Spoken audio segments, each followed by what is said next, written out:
উনি বলতেছেন আমরা নবী করিম সাল্লাল্লাহু আলাইহি সাল্লামের পক্ষ থেকে যখন এই এলান আসলো আমরা আমাদের ছোট ছোট বাচ্চাদেরকেও রোজা রাখাইতাম। তো একজন বলতে কেমনে রোজা রাখে, ওরা কাঁদতো না, বলছে ওরা যদি কাঁদে তাহলে আমরা তাদেরকে খেলনা দিতাম।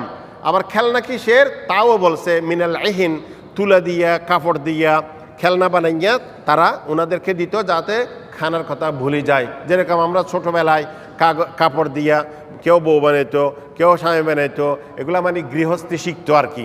হ্যাঁ, এগুলো সমস্যা নেই, কিন্তু এগুলো জায়েজ। যেগুলো শরীয়তের মধ্যে জায়েজ রাখছে সেগুলো জায়েজ, যেগুলো শরীয়ত জায়েজ রাখে নাই সেগুলো জায়েজ নেই।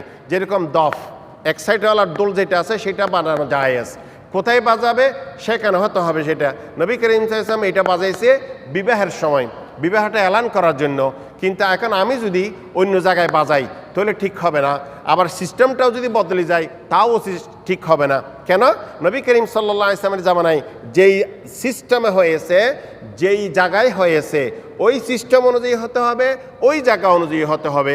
আমি যদি জায়গাটা বদলে ফেলি, না উনি তো বিবাহের সময় বাজাইছে এখন আমি খতনার সময় বাজাবো, এটা হবে না। বিবাহের সময় করতে পারেন, জায়গা বলতে ওই বিবাহের সময়টা, নাহলে জায়গা কি মদিনা তো মদিনা এক জায়গা, তো মক্কা তো আরেক জায়গা, এই কথা বলা যাবে না। মক্কার মধ্যে মদিনার মধ্যে জায়েজ হবে, মক্কার মধ্যে জায়েজ হবে, সেই রকম নয়। মানে ওই অনুষ্ঠানে, বিবাহের অনুষ্ঠানে ছোট ছোট বাচ্চারা গান গাইতো।